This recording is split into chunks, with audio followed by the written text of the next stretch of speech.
in getting started, and we're going to get started promptly at 6 o'clock. Thanks so much.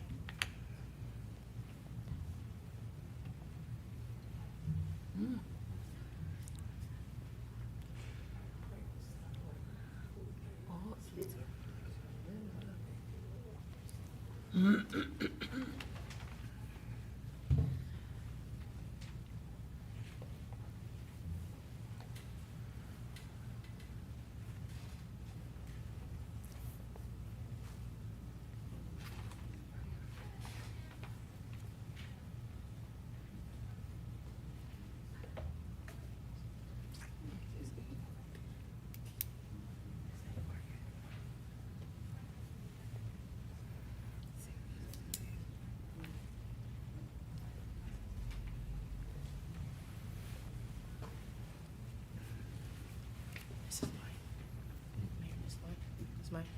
sir.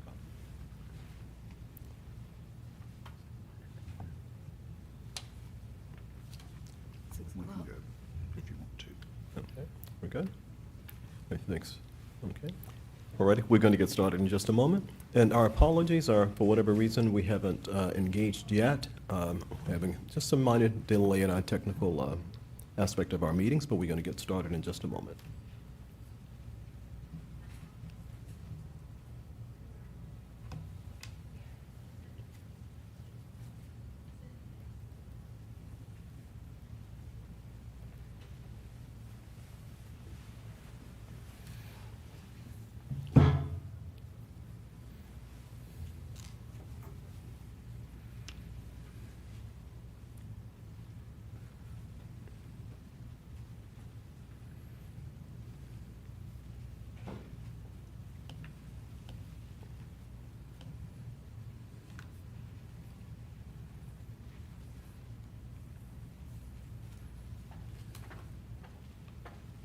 Member Johnson, is the agenda up on this? Yes, it is.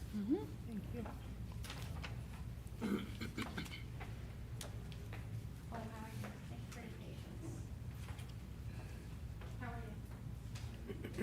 I'm good, how are you? You're all look the same. No plans? Oh,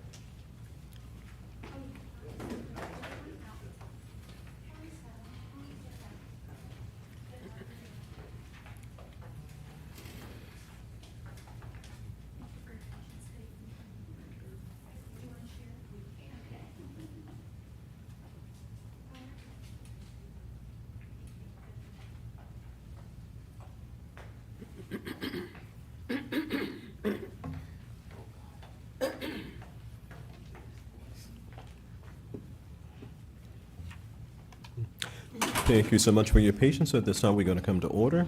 We're going to call the Town of Mangonia Parktown Council meeting of June 16th, 2026 into session. Roll call, please. Mayor Alberry. Here. Vice Mayor Buchanan Webb. Here. Councilmember Davis Quint. Here. Councilmember Johnson. Here. And Councilmember McConnell. Here. Thank you so much. All are present. At this time, let us know about vacation, please.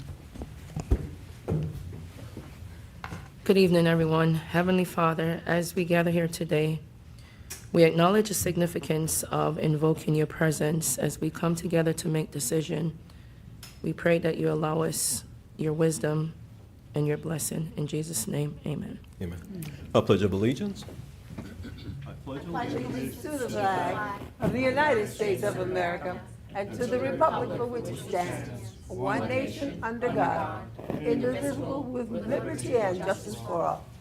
Thank you so much. You may be seated. Just before we begin, I'd like to take a privilege just to acknowledge that we have you all distinguished and welcome, but we do have our representatives with us. We have Javante Edmonds, our House representative there in Tallahassee, as well as Senator Bernard Mack, who's our senator there in Tallahassee. Thank you guys so much, and we look forward to their update. Okay. So with that, we're going to attend to the agenda. Are there any additions, deletions, or substitutions to the agenda? None from staff, sir. Thank you so much. Hearing that there are none, motion for adjournment, for approval. It's been a long, I've been here all day. Motion for approval, my apologies. It's a movie approved. It has been motioned that we approve the agenda as submitted. Is there a second? Second. It has been properly moved and second. All in favor, aye. Aye. Pose same sign. It is carried. And for the record, for items that are annotated with an asterisk that you see on your agenda, those items are considered for our consent agenda. So at this time, are there any items to be added to or deleted from the consent agenda? Oh, let me just, Okay, hearing none. Motion to approve the consent, we have on our consent agenda, item 7A. And this, of course, is a consideration of the approval of elections service permit issued to the Palm Beach County Supervisor elections, which is standard protocol. That is the only item that we do have annotated for the consent agenda. So seeing that there are no additions or deletions, motion to approve the consent agenda. Mr. Mayor, so move we approve the consent agenda.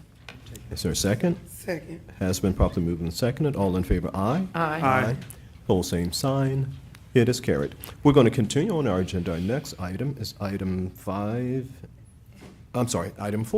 And this is our legislative presentation and update. And so from our distinguished representatives that we do have, our representative and our senator, they're going to give us an update now.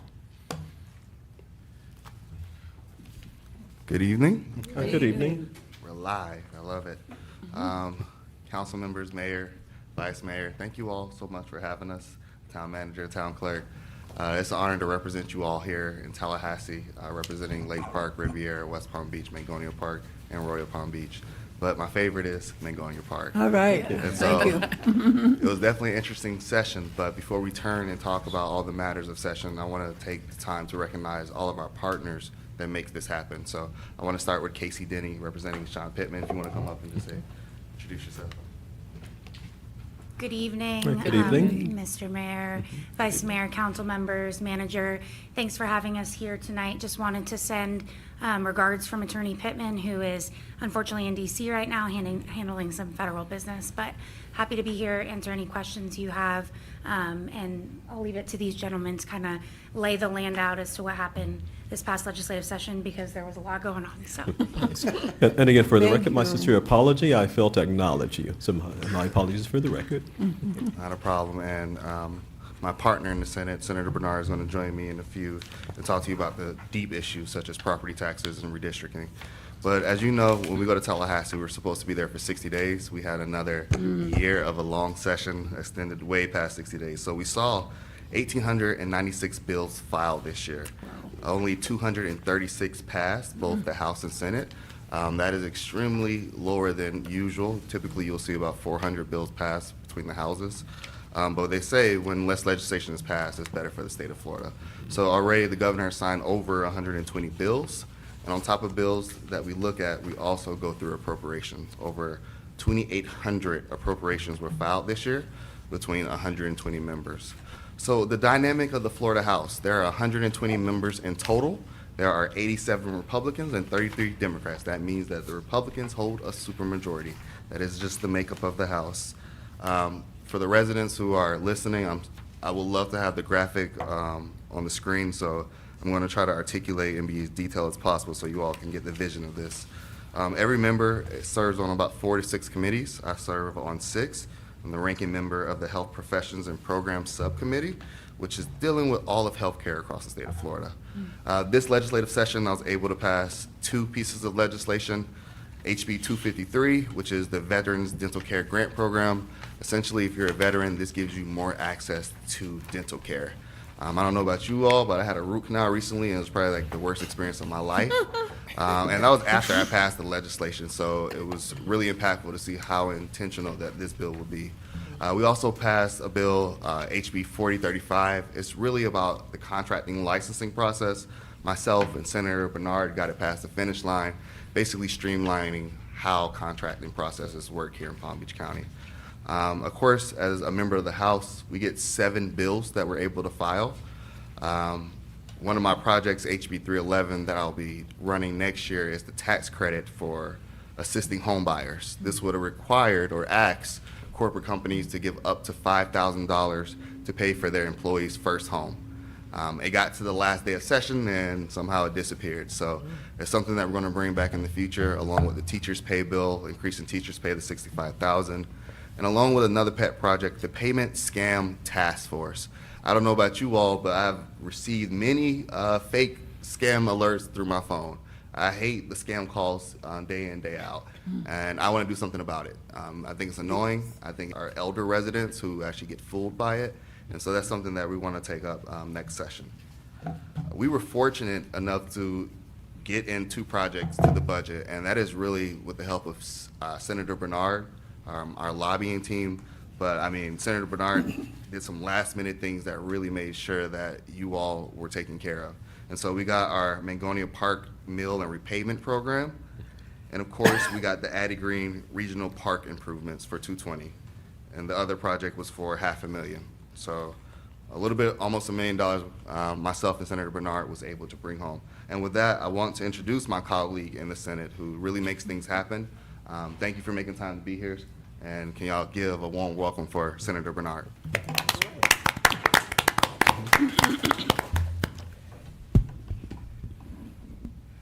Thank you very much, Rep. Edmonds.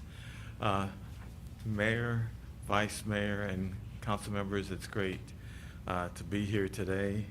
Let me make sure, I have to check my phone because he stated his cities that he represents. So I have 18. So let me, Village of North Palm Beach, Town of Palm Beach Shores, Town of Lake Park, City of Revere Beach, Town of Mangonia Park, City of West Palm Beach, Town of Palm Beach, Town of South Palm Beach, Town of Haverhill, Town of Cloud Lake, Town of Lake Clark Shores, City of Lake Worth Beach, Village of Palm Springs, City of Green Acres, City of Atlantis, Town of Lantana, Town of Hypoluxo, Town of Manalapan, and then unincorporated Palm Beach County. Wow. So I am busy. Yes, No. yes, you are. It's really a pleasure to be here, and so just really want to thank Representative Edmonds for his work in Tallahassee, because this has been a long session. We started Tallahassee in January, and we did not end in June, and he ended up getting married. So Congratulations. I was about to bring that to our Yes, attention. so- Yes, congratulations. And then the other part is, Casey Denny's here, and Sean Pittman's not here. And what I can tell you, during the whole budget process, I know they represent many cities throughout Palm Beach County, but what I can tell you is that pretty much every day during session, they're like, hey, Mac, we didn't get anything from Mangonia Park last year, so we need to make sure that we take care of Mangonia Park. And so even at the initial phase of the budget, Mangonia Park didn't have money in the budget, and we moved things around just to make sure that to keep Mangonia Park in play. And so Casey and Casey and Sean, thank you very much for your work during this legislative session, during the special session, and we really couldn't have be successful for the work that we've done for Palm Beach County without your help, so thank you. Yes, thank you. Thank you.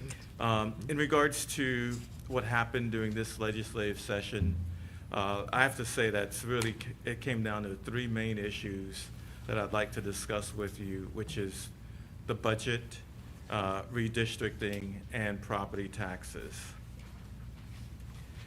In regards to the budget, I ended up filing 76 appropriations projects for Palm Beach County, since I told you I represent 18 different municipalities.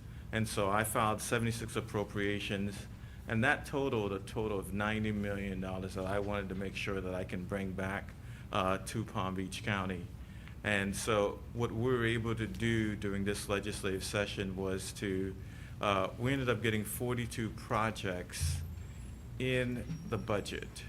And so 42 projects made it both through the Senate and the House, and now it is up to the governor to sign the budget, and he'll issue his veto. That will probably come pretty soon.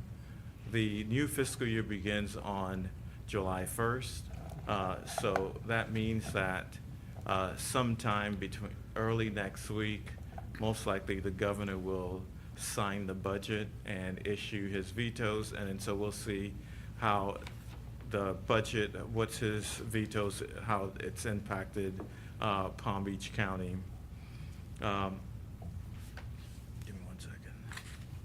in regards, I'm going to skip some of the committees that I sit on, legislation.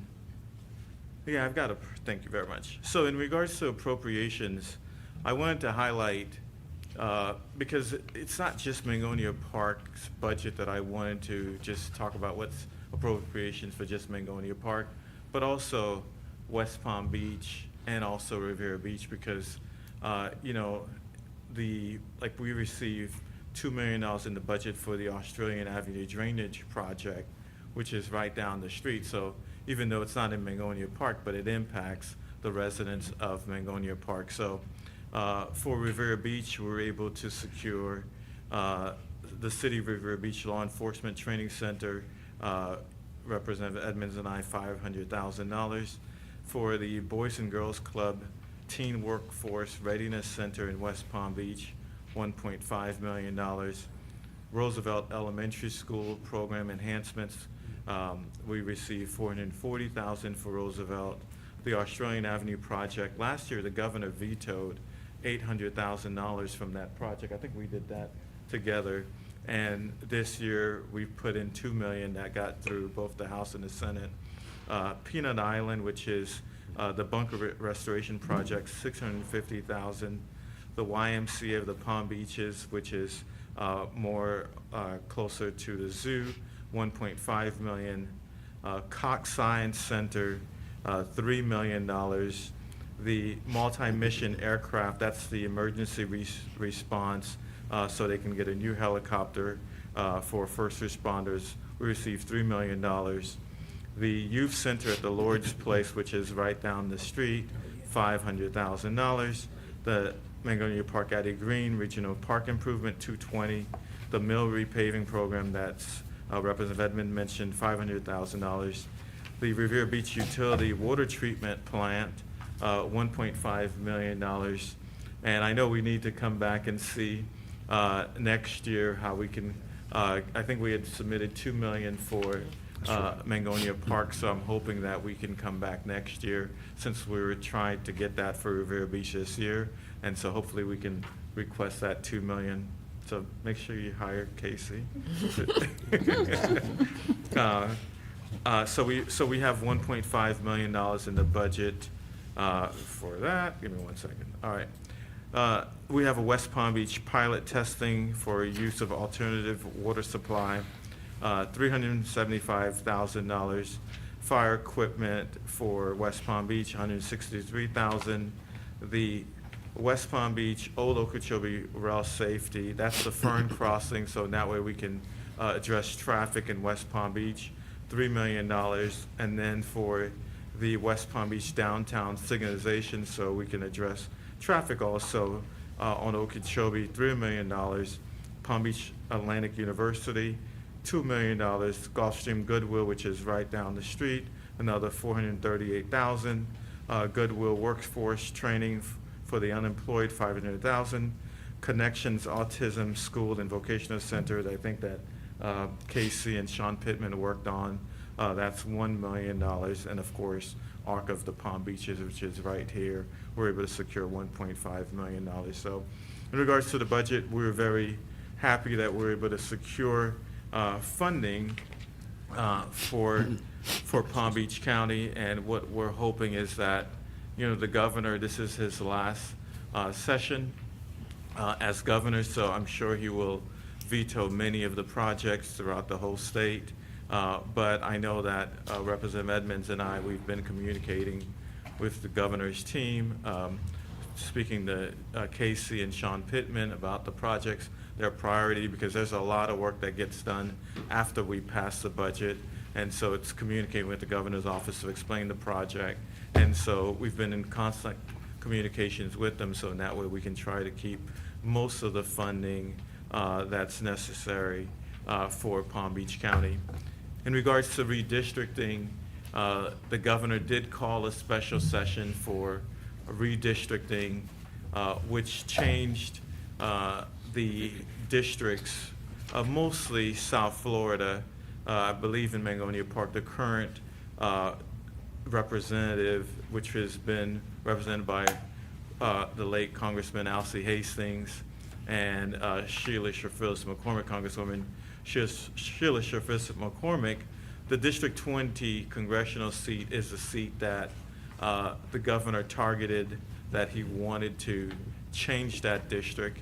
And so what he did was he shifted that district to Palm Beach County to make it a Broward County.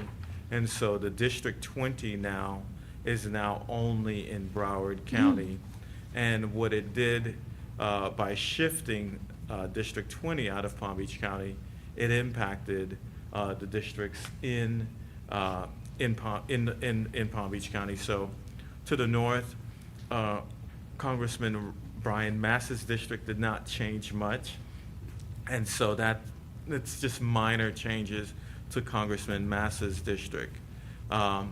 For the western part, which the District 20, came into Palm Beach County, and it goes out west to the Glades. And so now what the governor did was to change that to District 22. And so it's an open district because he's combined the western part of Palm Beach County, Wellington, the acreage, Loxahatchee, and he combined it with Broward. And so it covers, I believe, Coral Springs, Weston, and then it goes all the way out to Naples. And so that's District 22. And the reason why it's an open district is that's the Congressman Byron Donald's seat. He's running for governor, and so that became an open seat. And so now the western part of Palm Beach County is now combined with Weston, Coral Springs, and all the way out to Naples. And then to Boca, that's the Congressman Moskowitz seat. What he did was he made it a coastal district. So the district covers Palm Beach County. It's a third Palm Beach County, a third Broward, and a third Miami-Dade. Mm-hmm. So it's a coastal district. It's a third Palm Beach, a third Broward, and a third Miami-Dade. And so Congressman Moskowitz is running for re-election in that seat.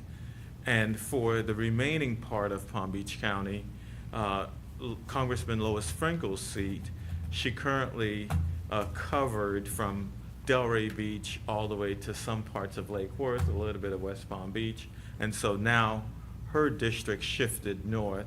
So she still covers the Delray Beach portion, but it goes all the way up to Revere Beach, and it covers the Singer Island, Mangonia Park. So Congresswoman Lois Frankel is the one who's running to cover Mangonia Park. So with, after the elections, right now you don't have a congressperson right now because Congresswoman Sherfield McCormick resigned, and so, but in the future, most likely, Congresswoman Lois Frankel would be the congressperson. So if you have issues in regards to Mangonia Park, in regards to Washington, D.C., Congresswoman Lois Frankel would be best to address some of those issues.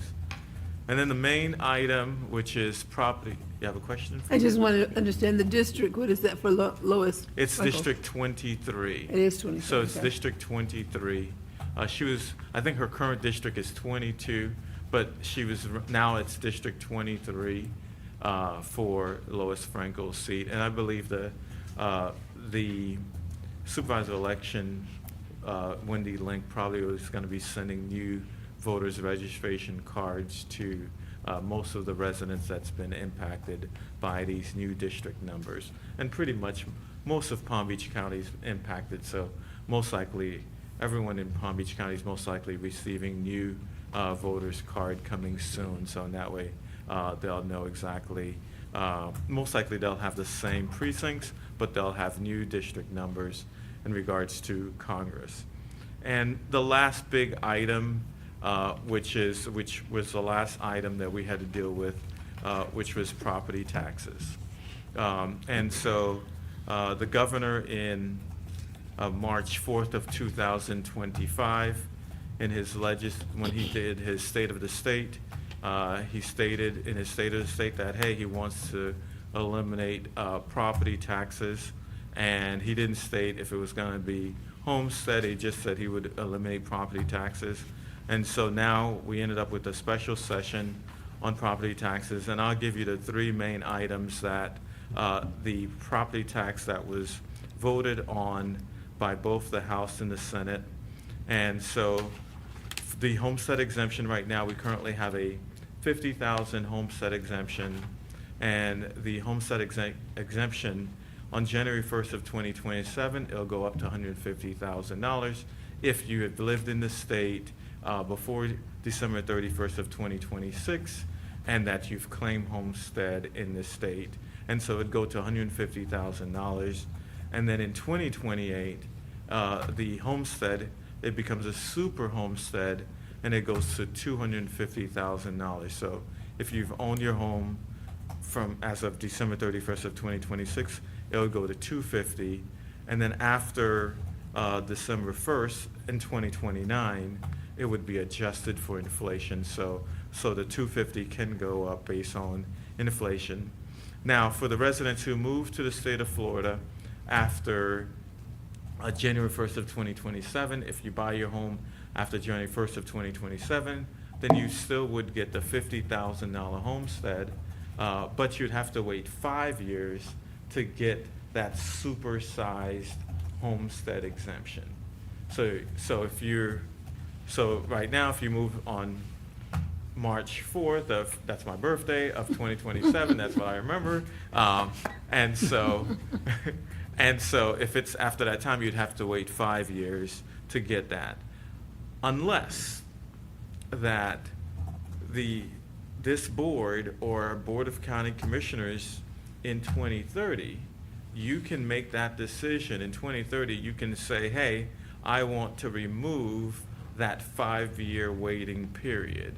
And so when you do that, then it takes 2/3 of the board to say, hey, you don't have to wait 5 years to get that super homestead exemption. So it's left to different cities and counties to make that decision if they want to eliminate that 5-year requirement.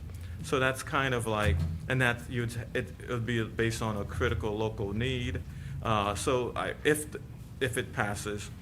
And then also part of the bill, there's a limit on what you can spend your ad valorem dollars for. And the cities, Mangonia Park, you have different revenue sources, but on the ad valorem, the bill states exactly what you can spend your ad valorem on. One, which is for public safety, funding for education in public schools, finance or refinance the infrastructure, finance of natural resource projects, issue local bonds, meet obligations for retirement benefits, and then the last key item, which is to fund operations and administrations of county, cities, and expenditures, except expenditures prohibited by general law. So this was something that was added last minute to the bill because if the bill had passed as it was, cities and counties wouldn't be able to operate. And so this was something that was added to the bill. And of course, the governor was not happy about this additional language that was added to the bill. Another part that initially the $250,000 homestead exemption impacted public schools. And so we as Democrats, we fought to make sure that we amended the bill to make sure that the additional homestead exemption did not impact public schools. So none of this impact public schools. So this is the non-school portion of your homestead exemption. And lastly, the last part of the bill, it caps your non-homestead properties, and the cap is 5%. Right now, the cities, Mangonia Park, if you decide to, you can raise the non-homestead to 10% annually. And what this bill says is that non-homestead are capped now at 5% for if this passed. And this is a constitutional amendment. So when we pass the bill, it gets Yeah, of course, there'll be lawsuits, litigation, a little bit of it, but at the end of the day, we believe that the voters in this state will make that decision. And so it takes a 60%, it's a 60% threshold for it to pass, which means that if the voters don't support it, then guess what? Then it doesn't pass. And so of course, there's a lot of education and outreach that will need to take place in regards to educating the voters on the impact of this bill for Mangonia Park or different cities throughout the whole state, the counties. And we know that there's an impact. And I voted yes on the bill, and it was for two reasons. One, because I filed 9 property tax bills this year because I wanted to provide some type of relief for residents because we're facing an affordability crisis in the state of Florida. And I went into session based on 2 criteria. One was to make sure that we're going to put everything on the table, and 2, we're going to try to give the residents a break. And so this is a chance for the residents to make that decision. And second was, I believe in the democracy, and it's so important for the voters to make that decision. And I didn't want to deny the voters that opportunity to make that decision. And I believe that the voters are smart. They will make the decision in terms of knowing the services that they need from their municipalities. And so that's kind of like my Mac Bernard version of the property tax. And since Javante's married now, and he can answer all the questions. No. This is a good time. You all- But we'd love to hear your questions and your concerns, please. Certainly. Okay, so with that presentation, okay. So with that, we're going to see if there's any questions or comments here on the dais, and then we'll go to the There are a few floor. more items to cover, but we just wanted certainly. you to Okay, ask at this- questions for this important issue. If Oh, you have absolutely. questions. Okay. So we'll start with Councilman Davis. Good evening, thanks for that. I want to know, what is the age restriction for the homestead, for the super homestead? Like- There's no age restriction, so if the Okay. individual is 18 and they own the home and it's their residence, there's no age restriction. Oh, that's great. Okay, Okay. Anything else, Councilman Davis? yes, I want to ask one more question. How does the redistricting, how does that impact Palm Beach County? Because I see how they cut out certain cities and added. Does it hurt or does it help by them redistricting in Palm Beach County? Well, the first part is, of course, in District 20, which is, since for almost over 30 years, we've had, Congressman Alcee Hastings and Sir Phyllis McCormick represented us.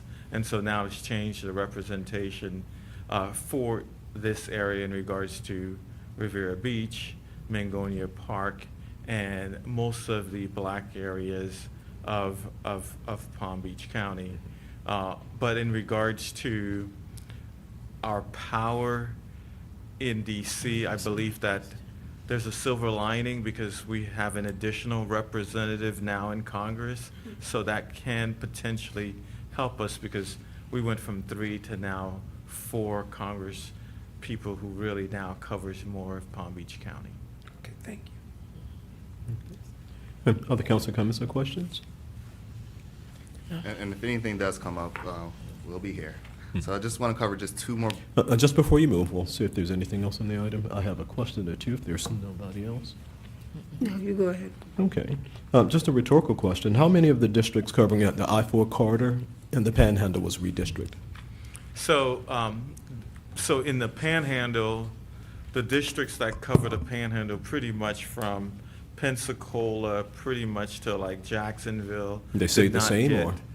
They did not get impacted, just a little bit area in Duval, but it was just a little bit. But in the Orange County area, you did have a major impact because you have 2 congressional representatives that are minority, where you have Maxwell Frost, Congressman Frost, who covers Orlando, and Congressman Darren Soto. And so they kind of like Congressman Maxwell Frost's district didn't change much, but they packed more Democrats in Maxwell Frost's district, but Congressman Soto, they split the Hispanic community in like 6 different areas, and so that's what they did to try to create more Republican seats in the Orange County area, and then of course in the Tampa area where you have Congresswoman Betty Castor, and they also I would say bastardized her district also, so in that way to impact it, and then coming down to Palm Beach County. Okay, and that was the import of the question. I wanted you to say it, right? Because I mean, it's these things happen, and I'm not sure why the both of you aren't wearing glasses right now, because when you look at the way things have just been zigzagging all over the place, it's dizzying when you see what happens like that, and anyway.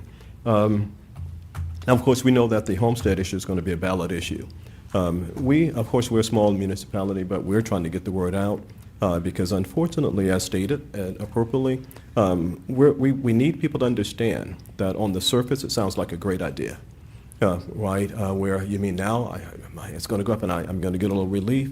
At the same time, when you're dealing with the budget from a municipality standpoint, okay, how do all of those services get funded? If you're going to be taking $1 million, $2 million, $3 million out of a budget that's used for parks and recreation, now where does that money come from? So there's the other side of it that we're going to be trying to educate people on that. It's a shared responsibility. So if there's $1,000 that's needed for something, you got 1,000 people, so it's $1 each, right? But if it's $1,000 and you only got 20 people, now all of a sudden it's hard work. And so we want to try and keep the work light. Mr. Mayor, I'd also add, this town is so beautiful, and what you'll also get the opportunity to do is, as you make decisions on the Highlight Fronton property, where, you may get a chance to look at diversifying, the assets in the city when you have these historic opportunities to maybe do a little bit more commercial. So in that way, you can generate a little bit different type of revenue source for Mangonia Park. Right. We're looking at creative ways, and I don't like to put a whole lot of things on the record ahead of time, but I'm sure that a lot of municipalities, and I probably say it as a fact, because it's something we're going to have to consider, that if indeed this passes, then all of a sudden you're looking at service taxes. Yeah, you got to continue to, I'm sorry, they came in for saying gotta. You have to continue to provide the services, but if the monies are being taken away, then how do you continue to provide the level of service you're currently providing? So, now, is the budget balanced? Because I'm trying to figure out whether the veto is going to happen. So yes, so the budget was about $114.5 billion. It is a balanced budget. We have to do a balanced budget. Unlike in Washington, D.C. Yeah, they can spend We money have a and spend money. $39 trillion deficit, but we have to balance the budget. Well, I know it's a state requirement. I just want to make sure, if there are some safeguards against vetoing and all of that. I think I had another question, but if I can't find it right away, so I'll come back. I'll allow you to continue. If I can find it, I'll come back to it. And Mayor, I'm going to be brief. I know you want to get to town business. So That's quite okay. Take your time. thank you for entertaining our information. Senator Bernard, phenomenal presentation. Just want to bring to your attention HB 399. This is a bill that passed the legislature on its face to help encourage development and growth, smart growth, hopefully, in our communities. But this may delineate a little bit of the home rule we have in our communities. It's going to require more access and permission through our city staff rather than approval of the city commission and the input of the public. So HB 399 is something that we want to make sure we keep our eye on how development is done here in our community. And last but not least, before we close up, unless I'm going to turn the mic to Senator Bernard for closing remarks, but SB 1434, this is going to allow and encourage more development if projects are classified as brownfield, which is any commercial and industrial property that was once contaminated. For instance, an old gas station, an old tire shop.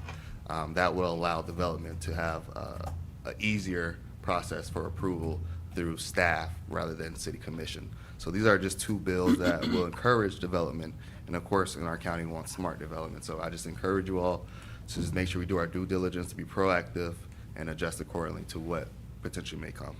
And I believe I'm going to give it to Senator Bernard for closing remarks, but that's going to conclude the information that we had today. Okay. Well, just as Senator's coming, we have a question on the previous information. Yeah, I have a question. I do too. Okay, feel free to come forward and, I want to first say thanks to each and every one for all the hard work and dedication and for everything that we've gained so far for the town of Mangonia Park. But I'd like you to go back to the bill for teachers. You mentioned you were working on an increase. Does that include childcare providers? So we have a separate piece of legislation for VPK.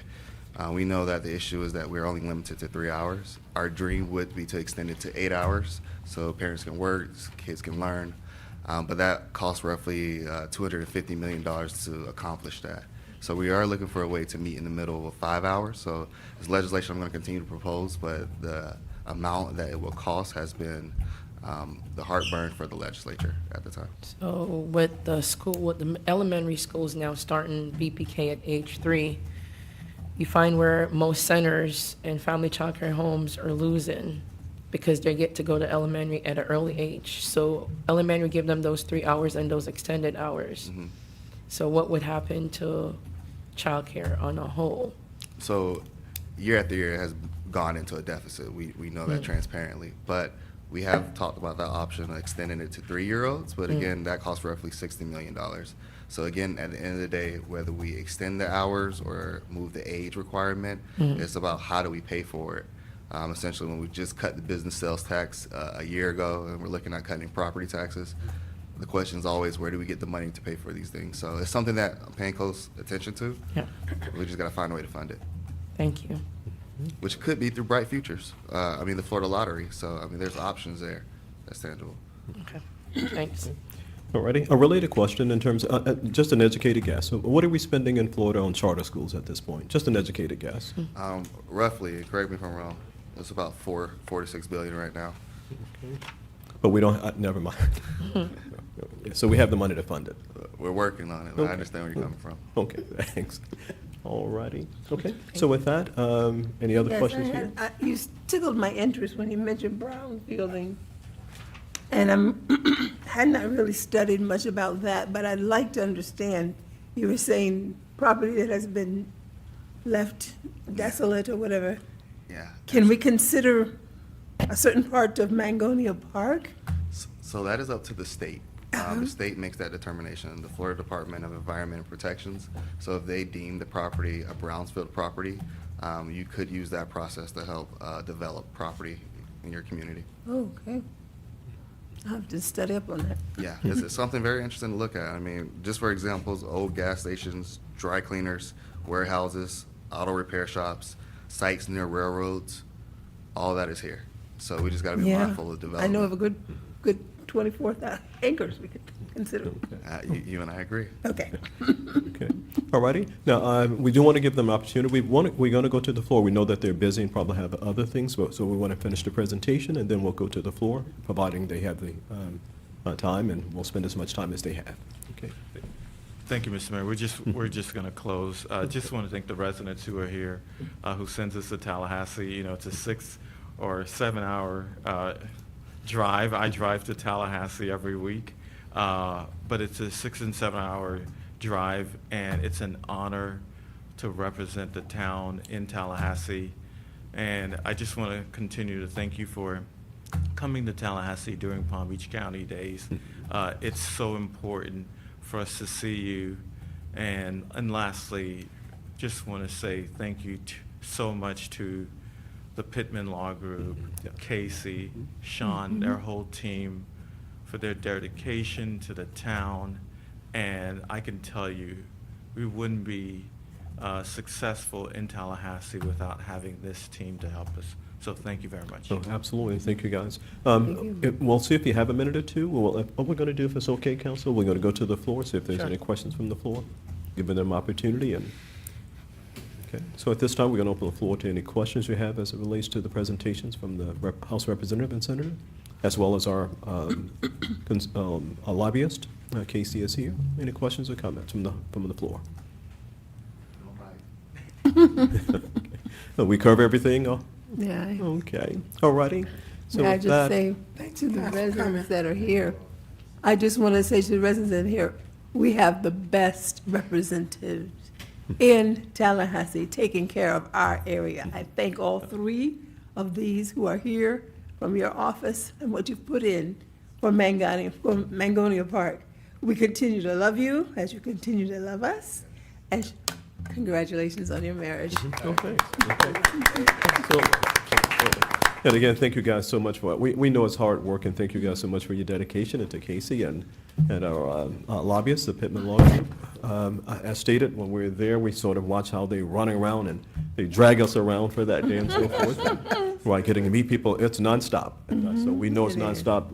One day, we get a chance to see exactly what you guys go through. You go through it during the whole session. So thank you guys so much for your dedication and your hard work. We appreciate it. We do plan to do some community issues forums, so if your representatives are available when we do conduct them, we appreciate all the information you could give to give insight to our residents.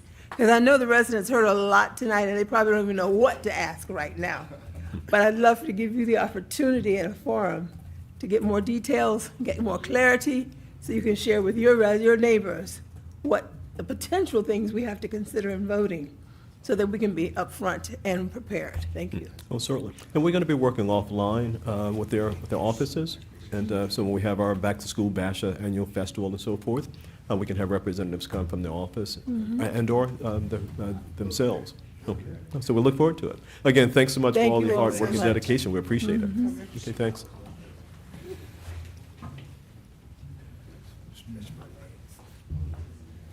Okay. Okay, so at this time, we're going to continue on our agenda. Our next item is item 5. And this is our Palm Beach County League of Cities. We're going to go to our attorney committee. Thank you, Mr. Mayor. A very tough act to follow. Just a very brief update. You all know, I told you at your last meeting, but the next Palm Beach County League meeting is tomorrow, actually, at 11:30, down at the Arts Garage in Delray Beach. That address is 94 Northeast 2nd Avenue. And as I told you 2 weeks ago, the speaker is Mary Blakeney. She's doing her annual emergency preparation talks for hurricane season, which we are now in the thick of. So that's it, Mr. Mayor. Thank you. Thank you so much. Any questions or comments for our attorney? If not, we'll move on our agenda. Our next item is item 6A, and this is ordinance number 2026-01. Of course, this is the first reading, amending Chapter 11.5 as it relates to impact fees and Article 2 impact fees. And with that, we're going to go to our attorney. Thank you, Mr. Mayor. As you said, it's ordinance number 2026-01, an ordinance of the Town Council of the Town of Mangonia Park, Florida, amending Chapter 11.5 impact fees at Article 2 impact fees to accept and adopt the June 2026 impact fee study and revise the town's impact fee schedule in accordance with the most recent localized data, increasing the town's transportation impact fee, public buildings impact fee, and recreation impact fee by more than 25%, but not more than 50% of the current rates, which will be implemented in 4 equal annual increments of 12.5% pursuant to the impact fee schedule, providing for compliance with the Florida Impact Fee Act, providing that each and every other section and subsection of Chapter 11.5 impact fees shall remain in full force and effect as previously adopted, providing a conflicts clause, a severability clause, and authority to codify, providing an effective date and for other purposes.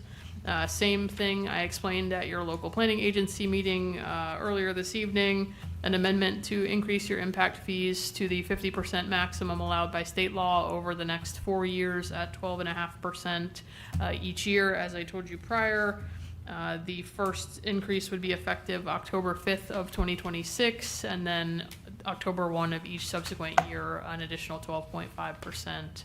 And again, this ordinance does adopt the impact fee study that Mr. Taylor explained previously. So I'll stop there and answer any questions that the council has. Any questions or comments at this time? And of course, Mr. Taylor, who was here for our LPA, is here as well, if he wants to come forward. And if there's some questions that may have arisen since our LPA meeting, he is here. For those who have not met him, he was the representative who actually put together the fee schedule for us. And so if there's any question that may have arisen since then, we'll entertain those. And just as he's coming, for information for the record, we've had multiple workshops on this item, and now it came before what we call the local planning agency, the LPA, which we sit as, and then that was recommended to us as stated by the attorney for potential adoption. So at this point, you just want to introduce yourself for those who may have come in a little later. And Yes, thank you, Mayor. Aaron Taylor, Arc Development Global, once again. For those of you who didn't get a chance to meet me, I was the person procured to help do the impact fee analysis for the town of Mangonia Park for the purposes of increasing impact fees up to the maximum 50% over the next 4 years. Sorry, I feel weird talking to my back. Over the next 4 years, the statute limitates the increase to be phased over the next 4 years, maximum of 12.5% equally, as stated by the town attorney. After October 5th, it will automatically update every single year for the 12.5% until year 4, where hopefully we'll come back and reassess do another analysis and get you guys more money. Oh, there you go. Okay, great. And as he stated, and our apologies, for whatever reason, our system isn't working. You would have been able to see him as well. So apologies for that as well in presentation, so apologies. So with that, Ken, you have anything as it relates to this item? And Mayor, just to say that, like we said at the LPA meeting, staff recommends council approve this on first reading, and I just wanted to thank Aaron for his hard work on this. This has been a battle at times, but really appreciate his hard work, and also to Mitty, who's put in a lot of this as well. So thank you both. okay, thanks so much. Thank you, Tim. Any questions or comments from the council? No, sufficient work. Very Okay, good. we've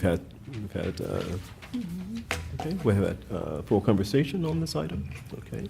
All righty, so with that, any questions or comments from the audience? The floor is open for any public comment as it relates to the proposed ordinance 2026-01. Just for clarification to the audience, the impact fees will affect what part of our population? Is that residents as well as businesses, or how is that? Okay, that's, It's new development, so new projects that come in, new development projects, you get assessed impact fees when you come in. So if you're coming in and building on a previously vacant space, or if you're redeveloping in a higher intensity, it's new development. Okay, thank you. Just so the audience could be informed on the purpose. Good question, thank you. certainly. All righty, and the Now other there is a 10, question. okay, the other 10-second response to it, and we're going to ask if you just come forward. I'd like to know, would that ever change, just for the new, construction coming in, or would that ever change, like go to the residents that she was asking to as well?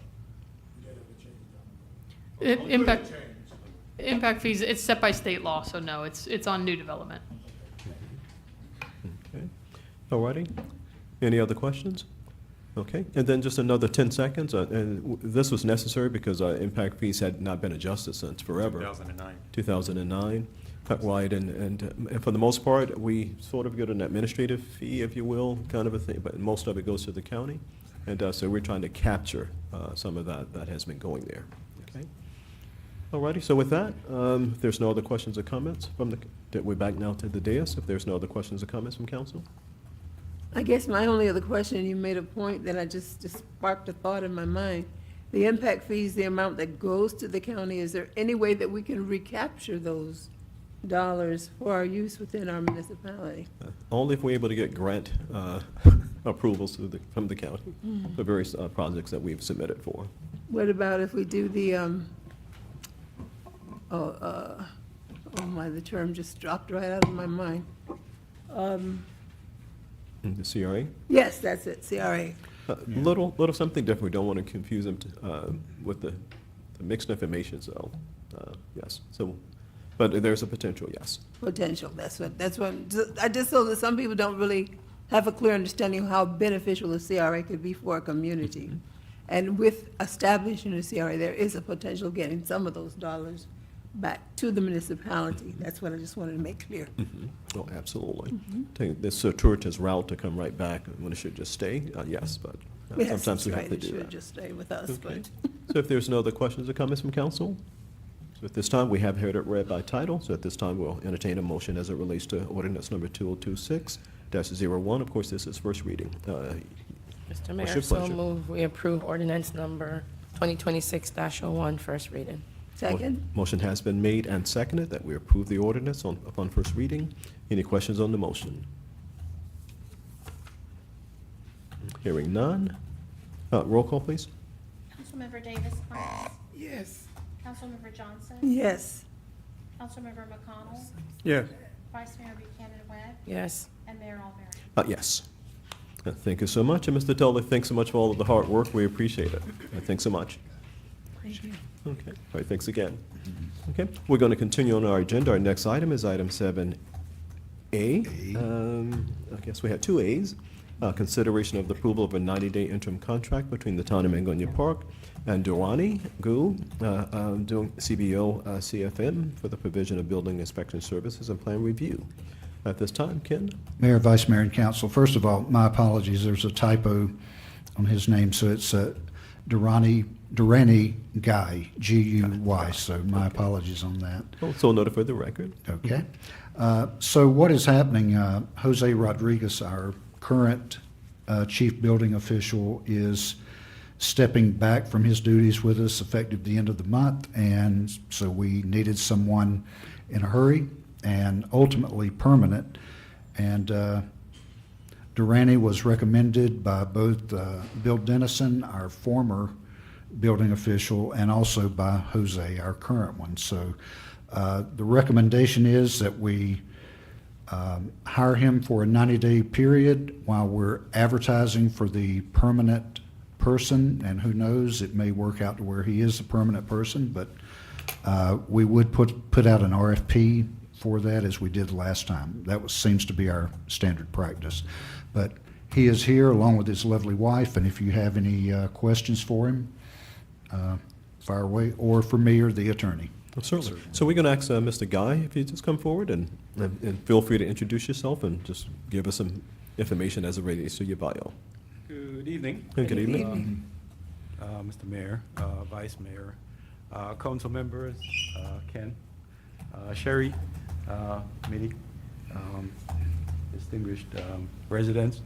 My name is Durrani Guy. I've been a contractor since 2008. In 2018, I decided to become a building inspector, and then I decided, why not just become a building official? So I've actually done work with several municipalities, beginning with Riviera Beach. Did some work also out in Belglade, more recently in Westlake. I was also Ocean Ridge as well. I come with several years of experience, and I do love what I do. Kind of growing and expanding to now become a business, City Inspections LLC. So that's the company I'm coming with. But this is what I've always done, become an inspector, and I love what I do, and I do wish to offer these services to your community. It seems to be a wonderful community. I'm really impressed already that the council is very agreeable, and that's a good spine for any building official to come into any situation. So if you have any questions, I'm here to answer. Thank you, and we appreciate your willingness to come over. And so we're going to see if there's any questions or comments. Councilman Davis, you had your hand up. No, I just heard it was the 90 days.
Okay. Yeah. Okay. And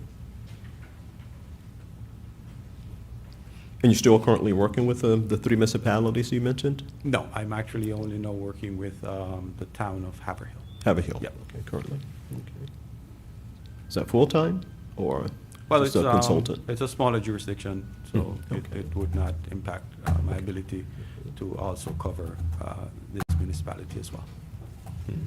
Let me just ask, as electrical contractor, do you still have a business that you're running in that regard as well? No, my business is inactive. I still do maintain my license. Oh, okay. It's inactive. Okay. Yes. I'm just wondering if there's some jobs available in the community, we can send them your way, you know, if guys already. Okay, hold on. But if that's not active, that's all right. That's good. I guess we'll have more concentration right here with Okay, us. hold on. All righty. So the business here is, of course, at hand is as it relates to the building and official here for the town of Mangonia Park. Okay. Okay. All righty. So any other questions or comments from council? No. Okay. So with that, you do have the information in front of you. You've had an opportunity to read it.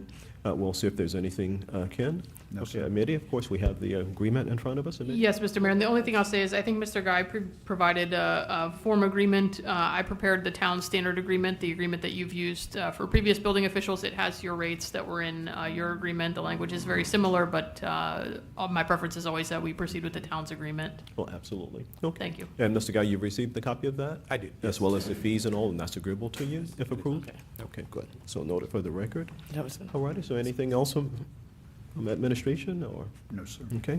Any other questions or comments from council? Hearing none. Okay, at this time, what is your pleasure? Mr. Mayor, so moved that we approve a 90-day interim contract between Town of Mangonia Park and Durrani Goo. Yeah. Guy. Guy. Yes. I'm so sorry. It's okay. Second. Motion has been made and has been seconded by Councilwoman Davis. Are there any questions on the motion? Hearing none. Roll call, please. Councilmember Davis Quinn. Yes. Councilmember Johnson. Yes. And Councilmember McConnell. Yes. Vice Mayor Buchanan Webb. Yes. And Mayor Alberry. Yes. Okay. Thank you so much. Thank you. So with that, it passes. Right, and so we look forward to July 1st. Thank you. Okay, thanks. All right. So with that, we'll continue on. Our next item is item 7B. And this is a consideration for the approval of a special event permit application submitted by Periana Precious Hands for a festival partnership in the town of Mangonia Park. Are there a representative here or for that particular item? I know they were here last meeting. I've had communication with them. They sent in their insurance information, and maybe there was just miscommunication on our end as to their attendance tonight. But we do have the application. I guess since they're not here, we should just put this at the next meeting, perhaps. Because I would like for them to be able to have a little bit more dialogue with council before it's Okay. approved. Alrighty. So there's a recommendation that we table a decision until the next meeting. That would be the first Tuesday of next month. What is the pleasure of the council? Agreed. Agreed. Okay, so if someone would like to put that in the form of a motion, this is an action So item. move. So That we moved that we table this Okay, item. so it has been moved by Councilwoman Johnson that we table until the next meeting, seconded by Second. Councilwoman Davis. Any questions on that motion? Hearing none.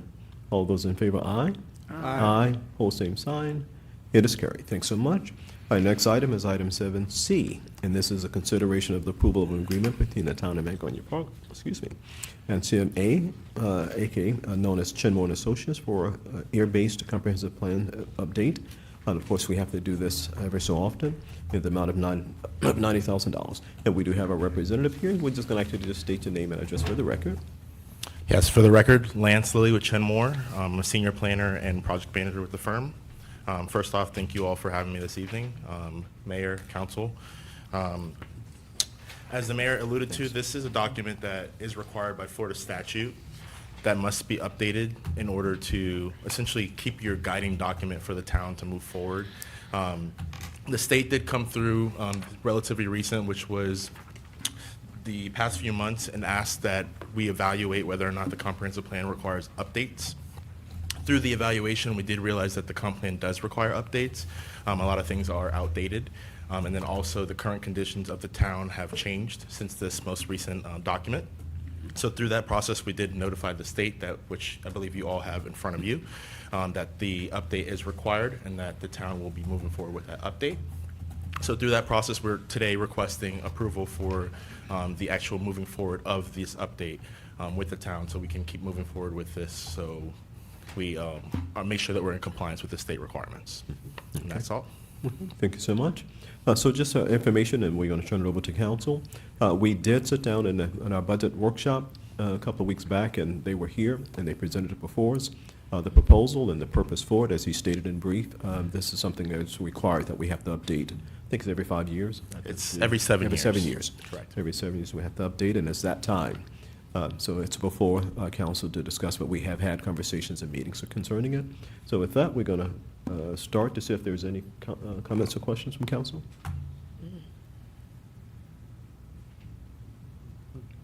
No questions or comments. We've had full discussion. Okay.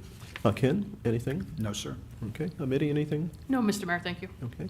So with that, we do have the request before us, as stated, and that's, of course, item 7C, and that is approval of the agreement between the town of Mangonia Park and Chinmore Associates in the amount of $90,000. All right. So with that, is there a motion in order? Motion, please. Mr. Mayor, so move that we approve the agreement between the town of Mangonia Park and CMA, aka Kenmore and Associates. Motion has been made. Is there a second? Second. Has been properly moved and seconded. Are there any questions on the motion? No. Okay. Hearing none. Roll call, please. Councilmember Davis Quince. Yes. Councilmember Johnson. Yes. Councilmember McConnell. Yes. Vice Mayor Buchanan Webb. Yes. And Mayor Alberry. Yes. Okay. Thank you very All much. right. And thank you. And thank you for all the work you do as well. Yes, and I just wanted to For say the thank you town. for being on top of the comp plan updates, because we do want to be in compliance. Thank you. Yeah, the time moves real fast. It's on you before you know it. Okay.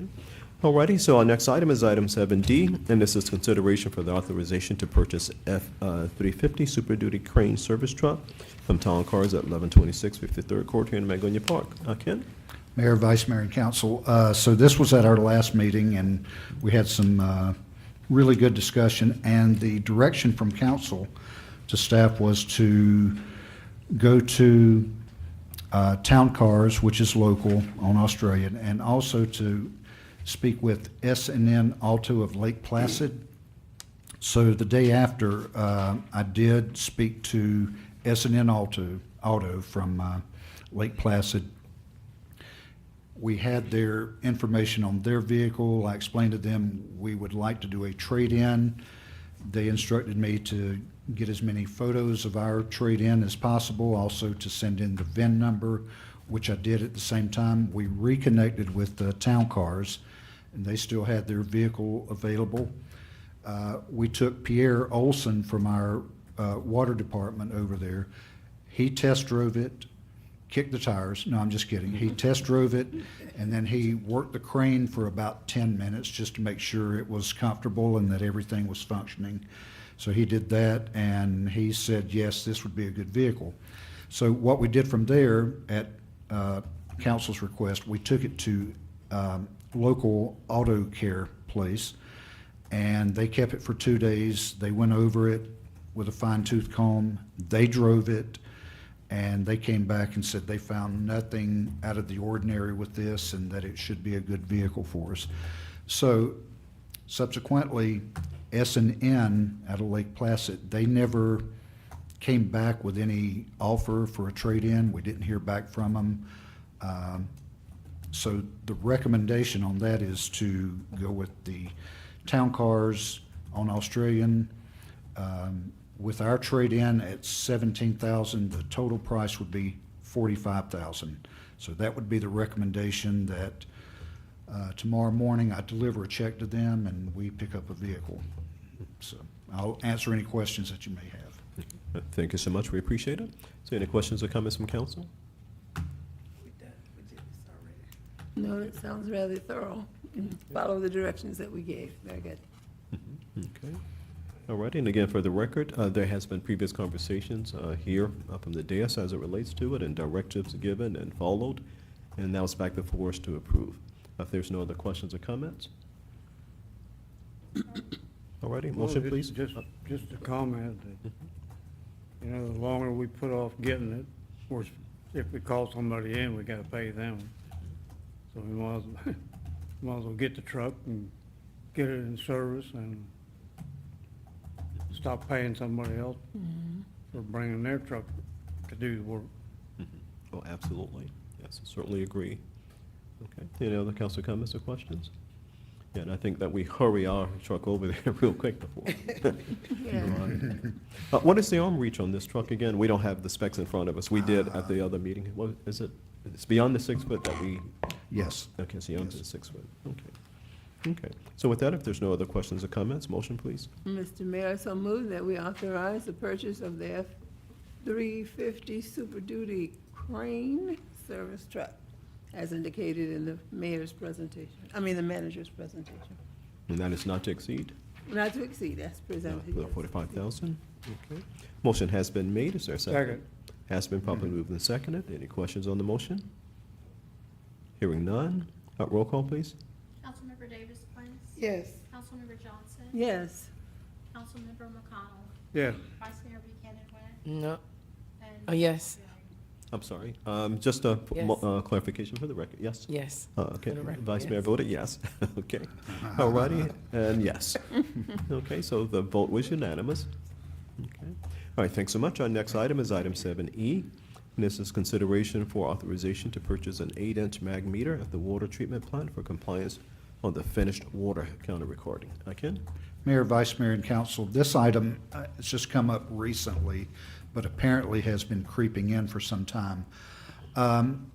At the water plant, we do have an 8-inch mag meter that measures or calculates the amount of water that goes from our plant into the system.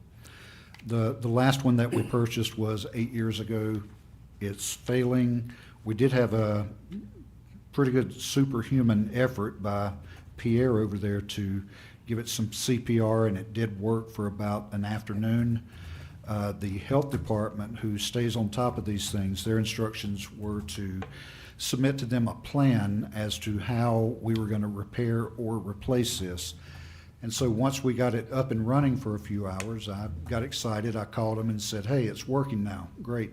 And they immediately responded that we need to call in a company to have it calibrated immediately. So the next day, the company came in to calibrate the meter, and they just shook their head. They said, no, it's giving negative readings, meaning minus 45,000, and that's just not a real reading. And they determined that it could not be repaired and that our best bet would be to replace it. So with that, we got busy. We reached out to our current vendor, which is Mueller. They did not have anything in stock, but they did reach one of their distributors in Bowling Green, Kentucky, that happened to have one. And we also got in touch with a company we do business with a little bit here, Ferguson Waterworks. They have one in stock. So the one from Bowling Green, Kentucky, is about $1,000 less. That's about, I think it's $10,300. The one from Ferguson is $11,300. So there's about $1,000 difference. I would recommend, though, serious consideration to go with the more local company. They're out of Pompano Beach. That's Ferguson. They have one in stock. We could probably get it tomorrow. If we go with Bowling Green, they've indicated they want to get the check first. And once they have the check, then they will send the meter. So we'd probably, FedEx it up there and they ship it back. We'd probably lose 2 weeks there. So despite the $1,000 difference, I would recommend we go with Ferguson Waterworks. And I'll answer any questions that you may have on that. Thank you so much. Any questions or comments on this item for our town manager? Oh, I failed to ask this question earlier. This is considered a new meter? This is not a rebuilt or? No, this is a new one. Okay, and it comes with warranty? 1 year. The bigger the meter, the less the warranty. So, 1 year. Anything else, Councilman Johnson? No, it does sound like it's a great need. I just want to make sure we cover our bases in the process. And I will say Sherry worded this very well on the agenda. This is something that not only is the health department interested in, the water district is very interested in our numbers, so this is something we need to get. Okay. Quicker the better. What's that? Quicker the better. Yes, sir. Okay. Any other council comments? No. Okay. All right, and so we do have a recommendation, and of course, I think in terms of just the assurance and the insurance we have, is that we'll be dealing with a local vendor as opposed to someone out of state, and then it could become very, should something happen. So I agree that we go with a local vendor. So with that, motion, please. I guess I didn't ask this either in our session budgetarily. How does this fit into our budget? We have the funds to make this purchase. This was not something that was identified Right. when we were doing the budget prep, but a lot of the items we've spent on this year were not things that we expected. We didn't expect this meter to fail. And there's still room in our miscellaneous for this and others for the next month, I mean. Yeah. All right, that's sufficient, thank you. Okay, certainly. And we always have our contingency that we. That's right. For the budget for overages. So with that, Amity, you have anything? No, sir, thank you. Okay, thanks so much. So with that, motion, please. I so move, Mr. Mayor, that we authorize the purchase of the 8, is that inch mag meter at the water treatment plant as identified in our recommendation from town manager. Okay, motion has been made. Is there a second? I second. Has been properly moved and seconded. Are there any additional questions or comments on the motion? Hearing none. Roll call, please. Councilmember Davis Wentz. Yes. Councilmember Johnson. Yes. Councilmember McConnell. Yes.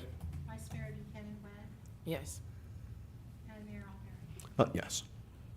Okay, so we'll be getting this from the George Ferguson shop, so thanks. Okay. All righty. Okay, Pastor Ferguson, we love you. All righty. And it's not his shop. No, it's not all. Okay. We got him right here. Right here. Oh, thanks so much. Anything goes wrong, we just call Yeah, him. knock on his door. Okay. All right, so with that, thanks so much. We appreciate it. We've attended to all of our action items. At this time, we're going to open the floor to any public comment. If there's any comment from the public, feel free to come up and take your 3 minutes. When you come up, just state your name and address for the record, please. Good evening, everybody. Good evening. Mr. Mayor and Town Council and City Manager and Lawyer Mitty. First of all, I want to thank God. My name is Apostle George Ferguson, for you that don't know. I'm the senior pastor of Power Prayer Ministry. I am a resident of Mangonia Park. I haven't been here a while, but finally I got through some ordeals, but God has been good, and so I thank God for that. I do want to say what I wrote. I'm looking at all of you in the eyes right now. All y'all look at me in my eyes. I need y'all here on not March, I don't want to go backwards. On June the 27th, we having our prayer walk, 7 a.m., June 27th. As you all do know, this was spearheaded and started by none other than Councilwoman Sarita Johnson. We want to continue to do that march. We had a great time last time we was out. We had a lot of children with us. We prayed, and so we're going to continue to pray for our city, our county, our nation, our state, and so forth and so on. And we are getting results. I do want to thank Captain Thomas here tonight, your team the other day. They came out, we had a little incident, but they resolved it real quick over by our, what is this called, what's the bus station, what is that called over here? Oh, Tri-Rail. Tri-Rail, over by Tri-Rail. yeah. We don't have the full report, I'm not gonna go over it, but I do know their officers, they was there immediately, they resolved it real quickly. So, but thank you, Captain, for leading our sheriff department. Also, Mr. Guy, thank you and welcome aboard. I almost want to call you to come do some work for me. My son got the same license you got. I don't know why I can't get him to get to my house. But anyhow, but it's okay. He gonna get there one day. But welcome aboard, sir. Thank you. What's the last thing I have? Mr. Guy, prayer. And thank you, Council Board, for all that you do, and continue to keep up your great work. Vice Mayor, thank you as well. And I think I heard something earlier. I was on the YouTube, but I think they was talking about the congressional, Districting, redistricting. yes, redistricting.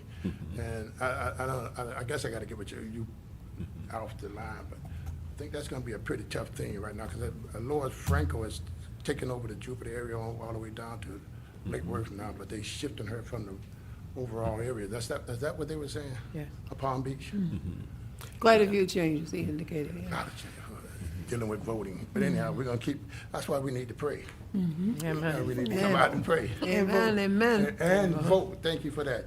Again, I want to thank you all, Town Manager, y'all shifted quickly on us for this morning for Juneteenth, for the little service we did have, and we appreciate that. And a lot of people don't even know what Juneteenth is about. I'm not here, and I forgot to mention more about it today. But that's a special day dealing with freedom for the African Americans at that time too as well. They celebrate that day. A lot of people don't want to celebrate it, but it's okay. We just continue to trust God and pray. But one thing we got to know, we got to show love to one another at all times, regardless, no matter who you are. So with that said, I guess I'm done. Y'all want any questions from me? I don't know, excuse me, I don't know if you said the location where you guys are gonna meet. Oh, we're gonna meet 7 right a.m.? here. Right in the front parking lot. Yeah, right outside in front of the town hall, 7 a.m. Thank you. Want to see all y'all there. Now, who's gonna commit? Don't say nothing now. I don't want to put you on ministry. I hope it hit your heart to say I'll be there. I know the last time you had a thing you had to deal with, but me and Council Lady Sarita and all of them, we had a great time out there. Oh, absolutely. So I want to one more time see y'all out there. Bless it. You got it. I just want to ask Oh, the thanks. young people that were with us, they had a wonderful time. Yes, they did. Have they been reconnected with this particular walk? Can we do that, make sure they know? Yeah. That I only one time did I get to go over to the field to watch them play. And one time, I don't know if they're still, do they do anything this summer too? I'll have to get over there and see them then. Okay. Yeah. Due to some of my health issues I had, which I don't have no more, thank God, I haven't been able to connect with them. And however, I did go meet with them and talk with them, but I'm talking about go to their games and stuff like that. But yeah, great group. We have some other people that we're gonna be contacted, and hopefully we'll get some more pastors in this neighborhood to come out with us. All right? But I need you all out there. Thank Okay, you. well, thanks so much. And don't forget, keep the senior citizen program going. They're doing a great job, Sonia. You're doing, letting them continue with us with the senior citizen program. We appreciate that. All right? Oh, Yeah, we absolutely. need those Okay. property taxes. So Oh, thanks so much. Today meeting. Okay, all right. See, I was by there on a Tuesday. It's the meeting? Tuesday, Thursday. Tuesday and Thursday? I Okay, think so- around 6 o'clock. All righty. Right from 6 So to we still 7. have that information, so Tuesday at 6. Okay, Around Tuesday at 6, 6. yes. Okay. I- All righty, the floor, Go ahead, finish your point. okay. No, we're at the floor, so, Oh, okay. okay. So Well, I- we'll circle back to it on the Okay, so comments. Okay, so at this time, the public floor is still open. Oh, no, go right ahead. Just Good state your afternoon. My name. name is Dwayne Taylor. I'm from the Center for Creative Education in the Foundation School. Mm-hmm. And we're offering y'all free scholarships to our private school. We love free. Go right ahead. Oh, it's real free. Okay. Okay, we got a lot of money. We're offering a 4-year scholarship Okay. to kids kindergarten through 5th grade. We're right next to Cracker Barrel. Oh. They're on 45th Street, Okay. so we're right down the street. Okay, okay. Okay. Our reading scores, 89% of our kids in our school are reading at grade level and above. Every other school around us is doing 33. And we're giving this away for free. I've got 30 scholarships. On a piece of paper here, it says 5. You have a copy, everyone. Oh, wait, is this what this is? Oh, that's what that black and white is. I got one in color. Oh, now I see. Just so you know. Okay, I was wondering what this is. Okay, Okay, so- great. I've got 30. So that means I'm going to the city council meeting tomorrow over in Riviera Beach. I can tell them I got 5. I got 30. So if you bring me 30 first, guess what? You got all 30. Wonderful. Thank you for coming to us first. Right down the street. And your meeting's on Tuesday and that's on Wednesday. City manager can say, get here on Tuesday. I said, I'm here. If you would, just for the benefit Go of right those that are here, now, so the reading program is a all-year-long program that takes place at your location? Oh, no, it's not a reading program. We're a private school. You're a private school? We're a private school. Now, we Okay. do school year round. They get Oh. 1 month off. Month of July, they're off. August 1st, Okay, Get so back you're to work. back. Now, is this after school? Just explain to us in terms of what you're proposing here, and I'm looking to see if I'm. Posing? I'm giving you a What you're scholarship. offering, what you're offering. Oh, So the what we're scholarship offering is you- for the person to attend the school? Yes, absolutely. Okay, now I'm with you. Okay, kindergarten through fifth grade. What Okay. time is you guys open? We open at 7 o'clock in the morning for morning care. Okay. We also have, we close at 6 o'clock for aftercare. So actually, school hours are from 8 o'clock to 3. So is before care and after care included in the scholarship? or It that is extra? not, that is ELC. So you gotta apply for that, but it's What if you're relatively not cheap. eligible for ELC? I think it's like $5 a day or something like For that, both or each? for each person, for each No, kid. for morning care and after care, or I $5? believe it's, and I'm not sure on this one, because usually ELC covers it, because it's usually like, most people are paying like $2 to $3. Yeah. Because basically what we set up for is kids that cannot afford private school. Mm. So let's say, for instance, for whatever reason, you found our school and you couldn't, you want to send your kid to our school. Our usual tuition is $200 a year. Period. Okay, because basically we got some big donors that basically cover that. Our scholarship, if you were making $100,000, you want to send your kid to our school, it's going to cost you 30 grand. Simple as that. But if you're not making that money, we'll take care of you. No, so the tuition is income-based or just a flat tuition? It's income-based. So it's 200, 500, 2,000 is the highest that we can go for our new students. Okay. Now, if you're Alrighty. making a whole bunch of other money, well, that's not the kids we're really looking for. We're looking for kids that really cannot afford it. That's what we're looking for. I want to expand more on before and after care. So what happens if a parent is not eligible for ELC? I'm not quite sure if you overheard before where they're getting ready to cut a lot of fundings. Oh, we know. And due to the fact that we're in that threshold where we're below that low income poverty guideline, what happens to that parent that don't get eligible for ELC, but they have to get to work by 7, need to drop their child off and pick their child up by 6? What happens? They got to make it by 7, because the earliest we can open is 7, because we can only be open so many hours a day. We can't afford to be open 24 hours. We can't be afford to be open 24/7. So basically, we're looking at 7 o'clock in the morning. We said, okay, that's a good cutoff time to basically give people time to get to work. And being that we close at 6, it gives them time to get home, hopefully, especially if they live in this area.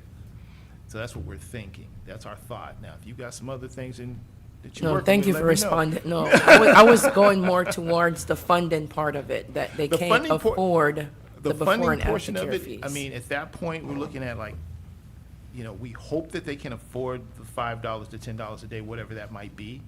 Okay, and we hope that they afford the LLC, but we don't know what the government's going to do. I have no idea because y'all saw the guys here earlier today talking about this and that, and I'm like, we don't know. Okay, all we can do is offer what we can offer, because that's what we got a donation, and they said, look, we want to see these kids do well. And I said, okay, so I'm here walking the streets. I know it's a hard question, but I'm asking again because of the location, Oh, and I I'm get what also a parent. Oh, I get what you're saying. I just Yeah. don't know the answer to that, because I don't know what the government's going to do. Yeah. Okay, I'm in this la-la land. Now, what I would like, basically, if we find out that, there's a gigantic need, we can go back to these other donors and say, look, we got the scholarship, and now I need some money for this morning care and aftercare. And maybe they'll say yes, or maybe they'll say no, but at least I can ask. Worst they can tell me is no. Thank you for your response. Okay. problem. So in essence, you're basically saying, in terms of our donorship, with the monies that we get from our donors, we operate out of that. We're not Yes. dependent upon any external We- funding streams, anything else. Donors and grants, Mhm, okay. okay? Like, the state won't give us any money. Uh-huh. I wonder why. Right. I just smile. So now, this is not ahead. an offensive question, but you're accredited? Absolutely. How long have you guys been open? We've been open 3 years. This will be our, actually, wait, when was COVID? 2020 and 2021. Okay, whenever COVID was, because we were actually an after-school program Mhm. on 24th Street. And then, once COVID was over, we saw they're like, okay, we gotta pivot. So at that moment, we went from after-school program to a full-time school program. So that's how we ended up being where we are now. Oh, good, good. Alrighty, and you do have a website? Yep, Okay. cceflorida.org. Okay. see Hit it. it anytime. If you have any questions, ask for Mr. Taylor. I'm sorry, my name is Dwayne Taylor. I think I need to tell you that. Just ask anytime and we can give you any answers that you need. Yes, ma'am. Okay, I see you here. It says you offer transportation. Got a bus. Okay. So if you've got enough kids in that one area to get a bus, I mean, like, this is down our route, if you will. Because in the morning, it gives me like a half hour to basically get from, my bus leaves at 7 o'clock in the morning, so I have to get back by at least 7:30 so the kids can eat. So if I got a 30-minute window in there. Oh, so pick up and deliver back to the school in that 30-minute time frame. Okay. Is there additional fee for transportation to pick up? No. Oh, that's good. See, that one I can cover. And this covers kindergarten through 12th grade? Fifth grade. Through fifth grade, okay. Fifth, and it's a 4-year scholarship.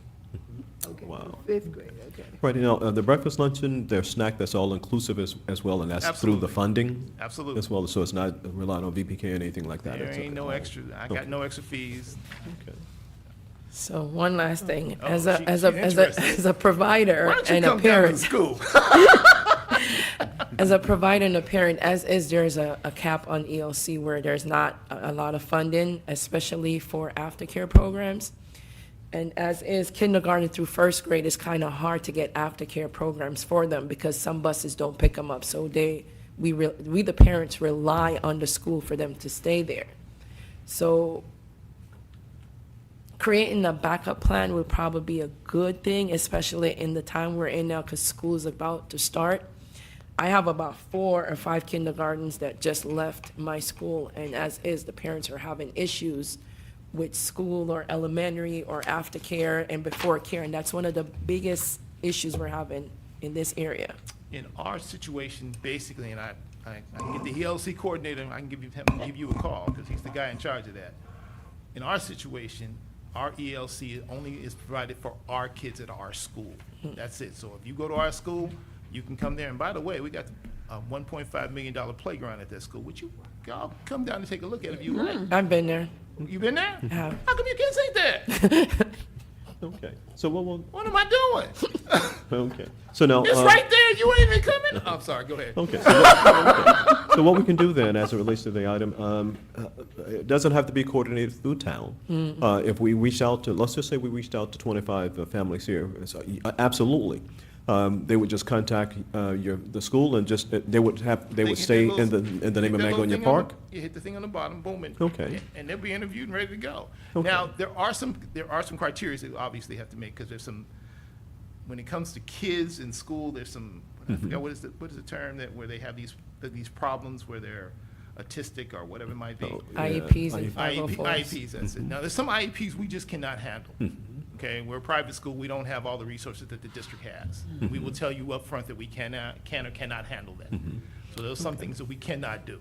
Okay, so when the persons contact you, there's sort of a screening, if you will? that Absolutely. kinda- Okay, and if they meet their eligibility, whatever your eligibility standards and rules are, then they can be admitted. Okay. Okay. All right, so what we'll do then, we'll get this information out. Mind if we post it to our website? I as want well? you to post it to your website. I want you to call everybody you know. Okay. I want tomorrow to phone me, yeah, and another person called. That's what I want. Okay.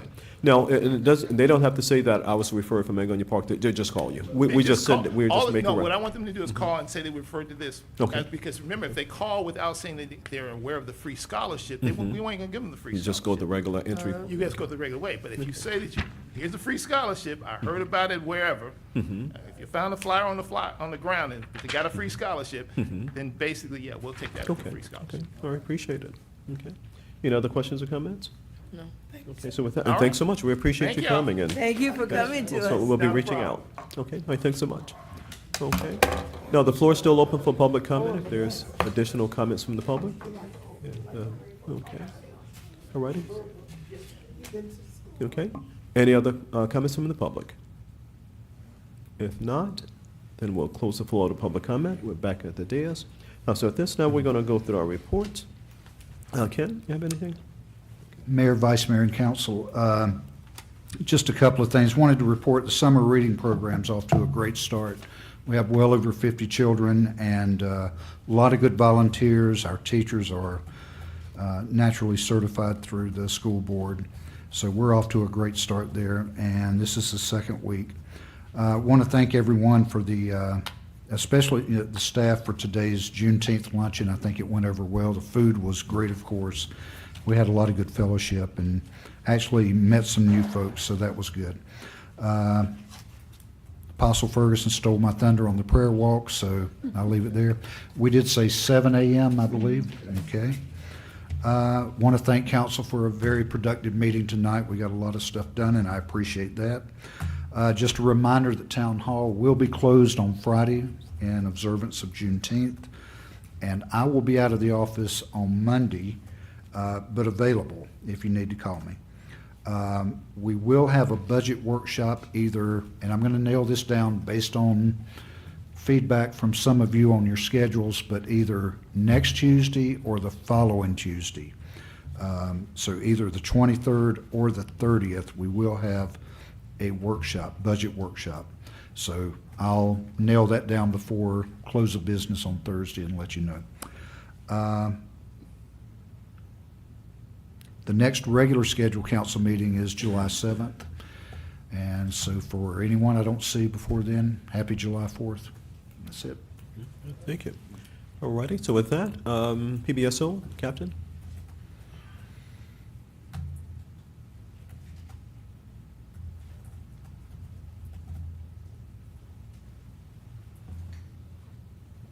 Good evening, Mr. Mayor. Hi, good evening. Vice Mayor. Good evening. Esteemed members of the Town Council. Just a couple of things. Number one,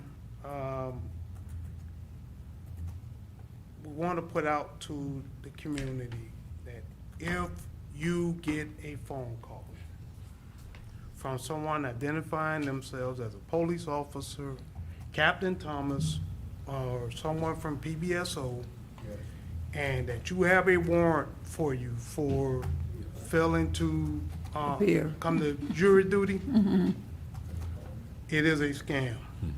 Okay, this is going around not just in Mangonia Park, but throughout the entire county.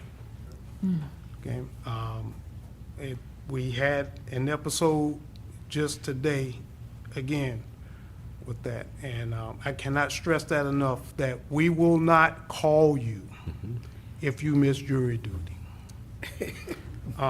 If you miss jury duty, the old mess around and find out, you know, that'll, you'll get some type of notice. You will not get a phone call from the sheriff. You will not get a phone call from me. And I definitely will not be asking you for money. And the sheriff does not call you and ask for green dots or any type of payment for missing jury duty. So please, if you get that type of phone call or notice, hang up, call us.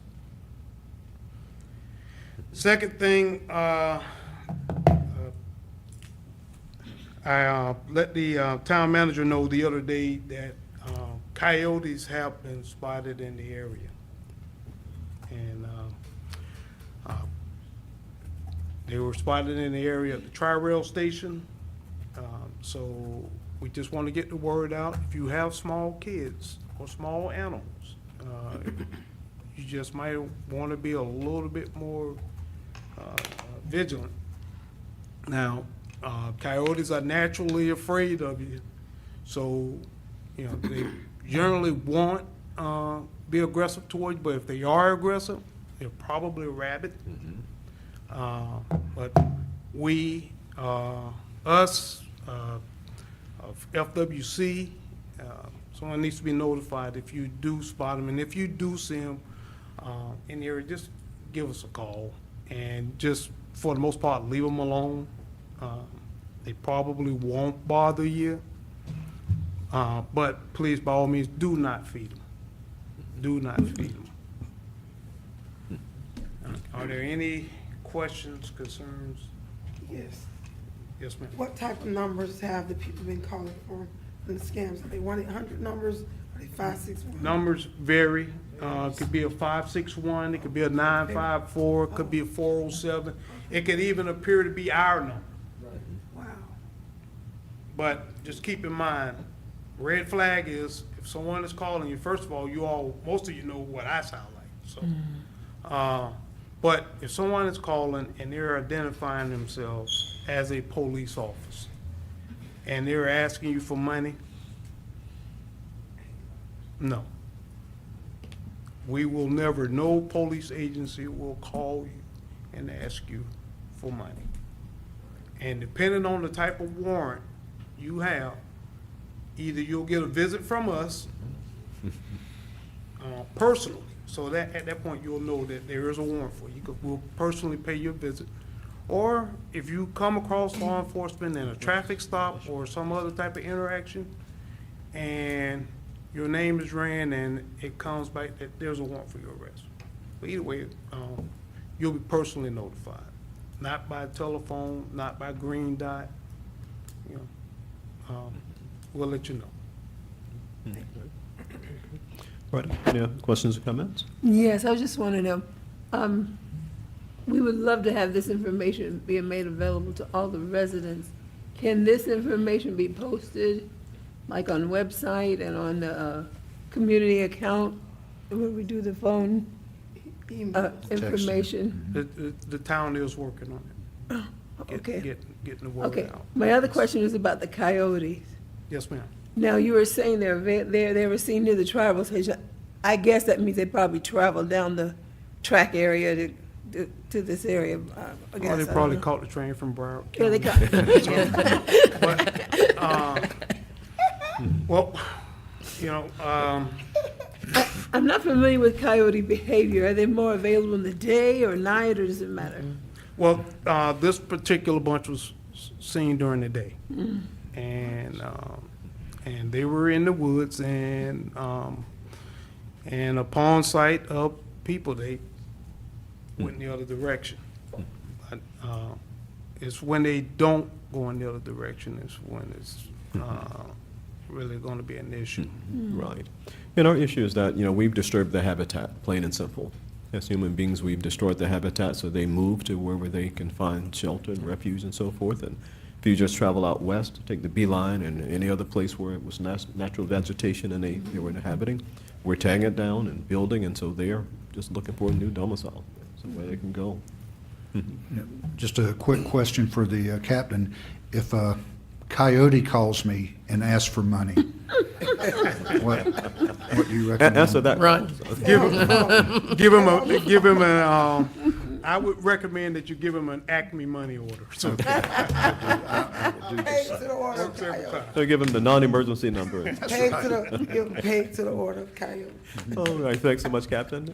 Okay, I'm sorry, you have something? Something to what he was saying, because I called you about 2 months ago about that, when the people called me about the warrant Mm-hmm. No, they're They are scams. very, they Convincing. talk real good. You got to keep careful, because they almost got me. Until my mind started clicking in, I started asking questions. So I called him afterwards. Talk to him, I just hang up. Yeah. Jury, they got me. Oh, they've, Almost got me there. they've gotten real good. The one right. And the one I got, and I'm just real brief, and maybe it works for you, I told the person, okay, I understand what you're saying, so I have some business at the police department, I'll meet you there. Can I just meet you there? I'm on my way. Right, and they hung up the phone. But they ain't gonna ask for the money up front, they gonna try to con you first, and then Yeah. Tell them you'll meet them at the police station. Yeah. Don't stay on the phone that long, just hang up. Okay. All right, thanks so much, Captain. So with that, Amity, have anything? Just very briefly, you all got in your email last week, the end of last week, a draft, unfortunately, a draft final legislative memorandum. The governor and the legislature have been very slow in delivering bills. I'm happy to report that as of right before I left to come to this meeting, the remaining bills that are reported as draft in there were transmitted to the governor yesterday. So my goal is to get you a final memo, hopefully by the end of the week. We're very close, but I wanted to given the date that some of the bills become effective, which is July 1st. We're running out of real estate here in June, so I wanted to give a draft to staff. But I'll get you the final memo as soon as it's done, and I'll give you a full report at your next meeting with regard to the bills that are finally passed. Oh, thanks. And we certainly appreciate it. It's educational, and we get to understand fully. Okay? Thank you. Captain, I do have another question, but maybe Mitty might have, I've received a YouTube notification that there's massive laws that are going in for, for what they call observation points on I-95. Have you heard about that, where they will be tracking not only your mileage, if you're more than 6 miles over the limit, they're gonna, these radar detecting devices are all along 95.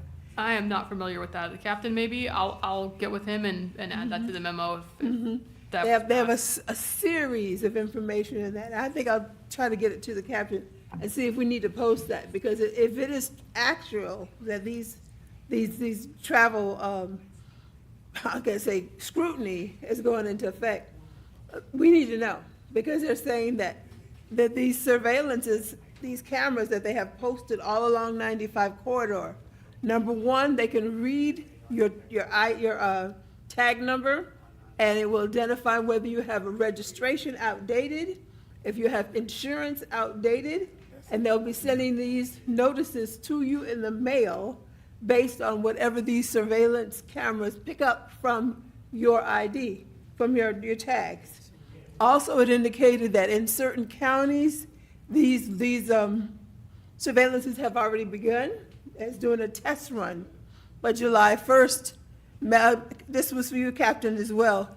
And maybe you've heard about these traffic notification that was came on YouTube to my phone.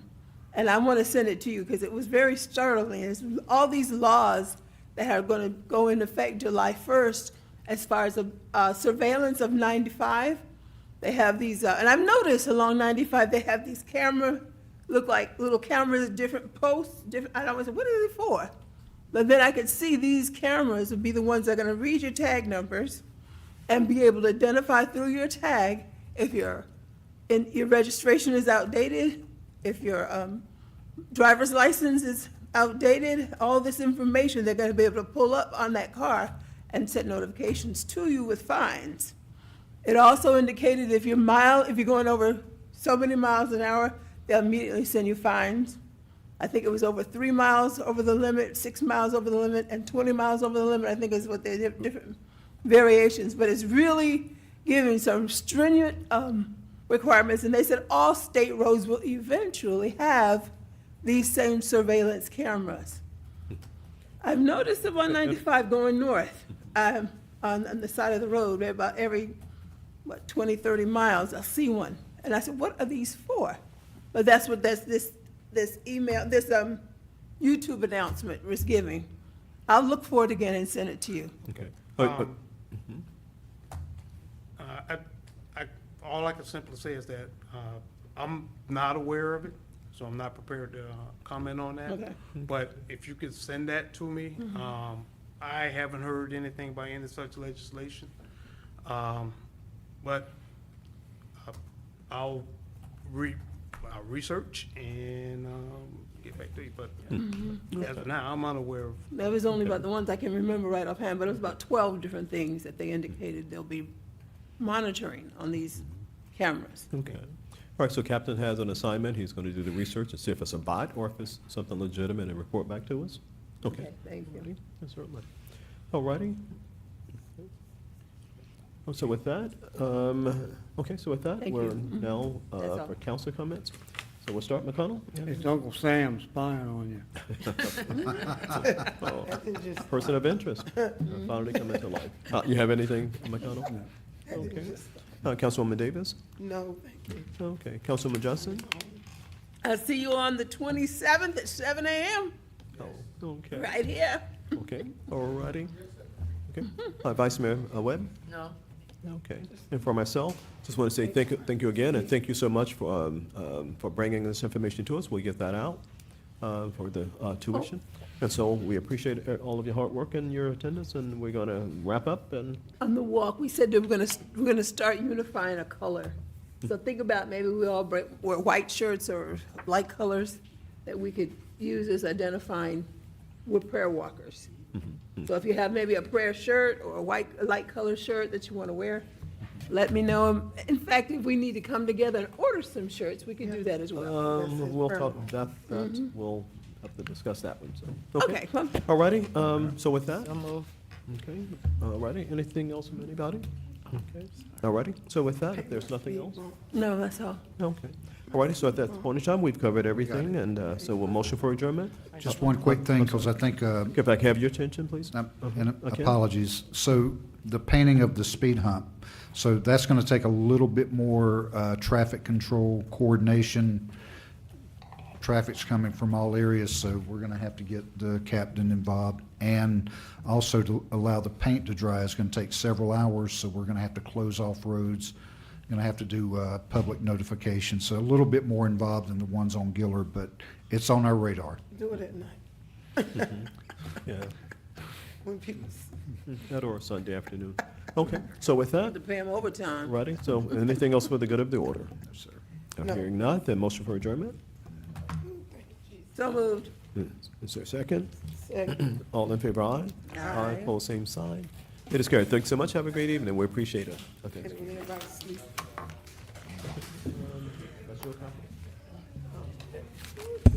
Here it is, right here.